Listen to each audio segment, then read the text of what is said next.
Elvie Vergara, sinabit umano sa meat hook ng kanyang employer na si Franz Ruiz. Ipinag-utos noong Martes ng Senate Committee on Justice and Human Rights na pinamumunuan ni Senator Francis Tolentino ang pagpapakulong kay Franz Ruiz. Ang employer na umano'y nagsampa sa kasambahay na si Elvie Vergara sa matinding baterya at pagmamaltrato na nagresulta sa pagkabulag ng biktima at naging sanhi ng iba pang mga pinsala. Si Ruiz ay ikukulong sa lugar ng Senado sa utos ng Committee for Contempt, kasunod ng mosyon ni Senator Jinggoy Estrada. Nagalit ang mga senador matapos na paulit-ulit na itinanggi ni Franz Ruiz na ginawa niyang pagmamaltrato si Vergara. Sa kabila ng mga testimonya ng mga medical expert at mga katrabaho ni Vergara laban sa employer. Kung ganyan lang nananakawan mo ako, ay ang sabi niya po, pasensya ka na ate, hindi ko na po ulitin. Hindi po, totoo. Nakaw ba kayo ng 12,000? Hindi po. Aling Elvie, as you mentioned in the last hearing, anong ninakaw sa inyo? Yung 12,000 po na ninakaw nung nasa Tianggian po kami, sa bahay yung pera na sa may bag. Allegedly, nung nagnakaw siya, pinabarangay mo ba siya? Pinapulis mo ba siya? Hindi po, Your Honor. Bakit? Kinausap ko Ano po sinabi mo? Tapos sabi ko po, umuwi ka na lang Ate LB kung ganyan lang nananakawan mo ako. Ay ang sabi niya po, pasensya ka na ate, hindi ko na po ulitin. Pledge na lang po ninyo sa akin, sabi niya po, Your Honor. Aling Elvie, totoo ba sinasabi ni Madam? Hindi po, totoo. Nagnakaw ba kayo ng 12,000? Hindi po. Bakit niya sinabing nagnakaw ka? Hindi ko po alam. Basta po, lagi po yan, lagi niya sinasabi sa akin, nagkanakaw daw po ako. Wala po po yung totohanan. Kinalitan niyo na po yung gamit ko, wala naman sila nakawa. So, ibig sabihin, pinaratangan ka, nagnakaw ka para pagtakpan niya yung pananakit at pagmamaltrato sa inyo. Opo. Okay. Tungkol naman sa paratang mo, nilalagyan niya ng pubic hair yung pagkain mo. Pinagalitan mo ba si Aling Elvie? Dahil doon. Your Honor, pinagsabihan ko, bakit naman kako Ate LB naglalagay ka ng mga madumi sa pagkain? Ano? Sinaktan mo ba siya? Hindi po. Ha? Hindi po. Ilang beses ba niya ginawa ito? Yung sinasabi mong paglalagay ng pubic hair sa pagkain mo? Maraming beses po. Maraming beses po. Kaya po may liter siya sa akin na nilagay. O kung marami na siyang atraso sa inyo, marami na siyang beses naglagay kung ano-ano sa pagkain mo, at nagnakaw siya, pinagbintangan mo na nagnakaw siya, bakit dapat dun pa lang pinalayas mo na siya, pinaalis mo na siya? Hindi po namin pinapalayas, Your Honor. Sa totoo lang po. Dahil yung iba pa mga napunta doon at nakakakilala sa kanya, ang sabi sa akin, isakay mo na, sinama pa namin sa San Jose yan, iniiwan namin sa Concepcion at taga doon daw siya, ayaw niya namang bumaba. Gusto na nga niyang umalis. Sabi ni Aling Elvie, gusto niya na umalis. Hindi siya makalis dahil wala siyang pera dahil hindi mo siya sinisweldoan. Meron po siyang hawak na pera, Your Honor. Wala nga daw, kahit kapit niya siya nung araw na yun, wala nga daw siya dalang pera, pinapalitan niyo pa nga yung mga damit niya, wala raw siya nakuha. Meron po, Your Honor. Meron po pera, Aling Elvie? Wala po, kasing kundulin. Buhat na bisag ako sa kanila, wala po talagang inaabot sa akin.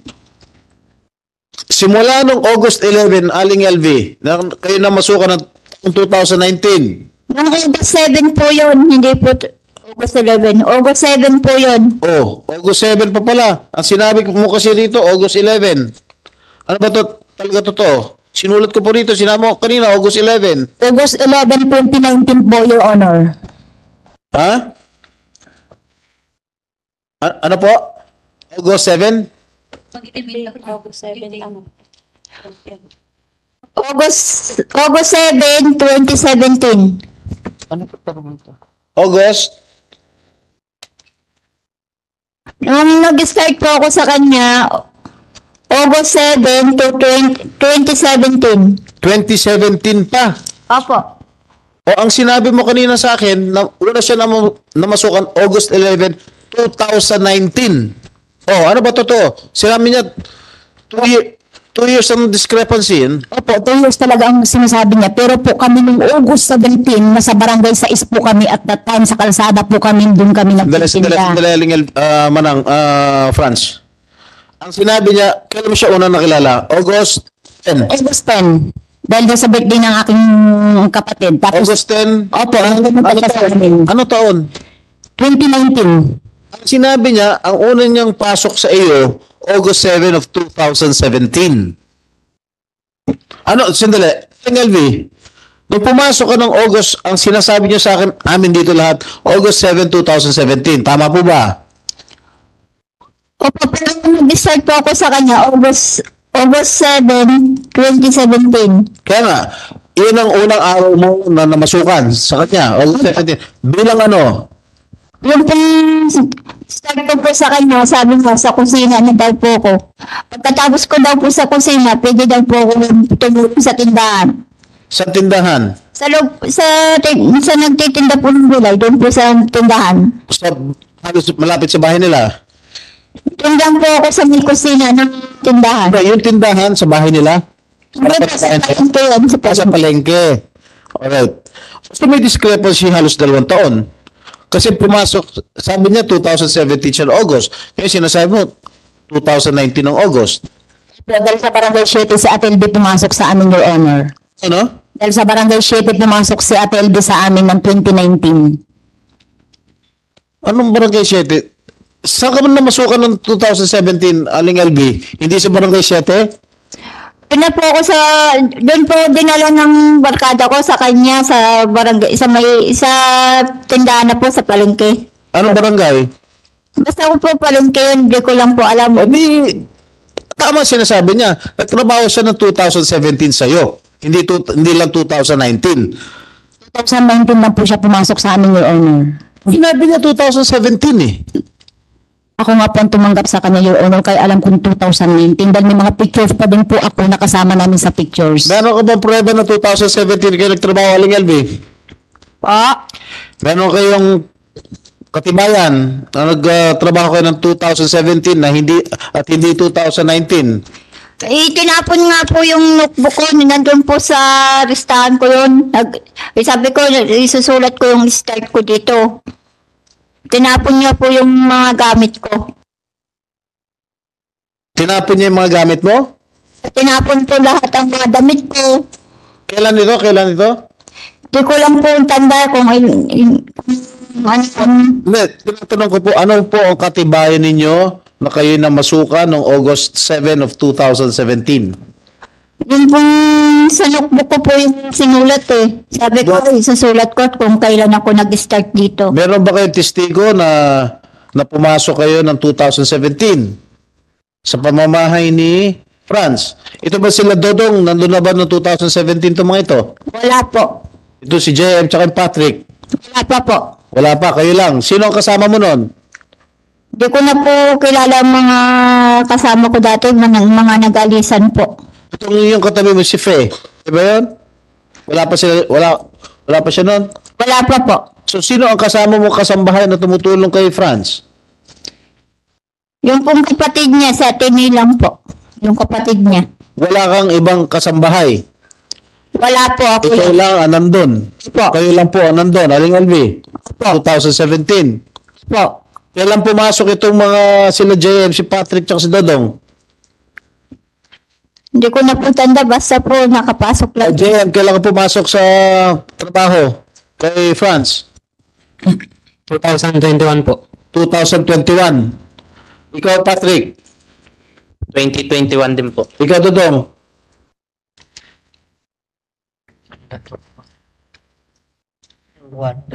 Kailan kayo namasukan sa kay Aling Franz?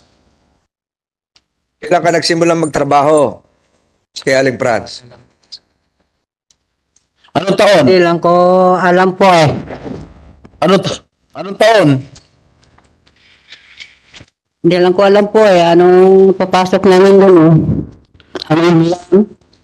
Hindi ko alam eh. Basta papasok lang kami ng trabaho. Okay, handali, okay. So, Madam Franz, sinabi mo sa last hearing na namasukan sa inyo si Aling LV 2019 at kanina binanggit mo ulit 2019. Sa interview mo naman sa ABS-CBN, sinabi ninyo na 2020. 2019 po, Your Honor, ang sabi ko doon. 2020, nakalagay rito. 2019 po. Meron ba tayo video? Tapos sinabi niya 2020? Ha? You want that played? Yes, please. That can be played and additionally the committee secretary is directed to have a transcript of the video and that would form part of the records of this proceeding. So directed. Wala pa ba yung testimony nung ano, yung sinabi ng Pangalawang video garbage collector? Naman namin yung babae sabi hindi. Pero sa palagay ko doon yung binigay kasi ang nakita ko kila sa social hindi naman ganun yung palagay natin. Okay, ang tanong ko po, bakit siya binubugbog ninyo daw po? Hindi po siya binubugbog dito, wala nagbubugbog sa kanya. Kung may nagbubugbog sa kanya yung mga kasama niya, nag-aaway-aaway sila. Then, kasi doon po sila sa area na yun, tapos nakakandado yan. Diyan, hindi ko naman alam kung ano nangyayari sa kanila. Wala nagkaroon siya ng karelasyon. Hindi namin alam, nagkaroon siya ng relasyon na taga Santa Cruz. Ay, yung bata ay 20 years old. Lalaki? Lalaki po. Eh, tomboy sabi niya. Hindi po tomboy silbi. Babae. Meron po siya kasama dito. Ipatawag ko po yung mga kasama niya para kayo din mag-interview sa mga kasama niya. Silbi po ay babae. Tapos ganito po, pag ako nangangayat ka, ano ka ako pinagagawa ninyo? Eh, sobra naman kayo ng pagkain. Tapos hindi naman kayo kulang sa pagkain. Tapos, Pero nung dumating po siya dito, hindi naman siya bulag. nung dumating po siya dito, hindi po. Ganito po nangyari. Sir ha, di ganito. So bakit po nabulag? Ano, nag-away nga po sila ng kanyang ng boy po na isa kasi ginamit niya daw yung panit na mga gamit ng bata dahil umuwi ang bata pag-uwi niya yung kanyang gamit daw po ay sinuot ang mga brick. Pwede niyo rin po interviewin yung bata na naglalaro sa kanya. Pero sa tindi na nabulag agad lang. Eh sinumpot niya na po dito eh. So hindi niyo pinagamot. Binigyan po namin ng gamot, pinagamot namin siya, bigyan po namin ng gamot.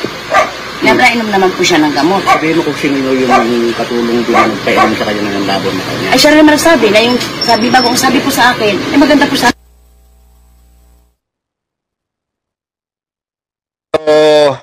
Siguro ang next question dito ni Senator Estrada, do you confirm the statements you made during an interview sa TikTok ba to, ABS? Kayo po yun nagsalita? Opo, Your Honor. Marami kasing cut yan, Your Honor. May mga una pa po yan. Kailan po yun na itong interview ito? Hindi ko na po matandaan, Your Honor, kasi may trangkaso ako noong time na yan. Bumangon lang ako kahit nakahiga ako yan. So yung mga tanong dyan, yung pareho pa rin yung sagot nyo na ang dahilan ng pagkabulag ay yung pananakit ng mga kanyang kasamahan sa trabaho. Opo, Your Honor. Sino tong naririnig natin kanina John Paul? Ngayon ko lang narinig ito. Sino yung John Paul?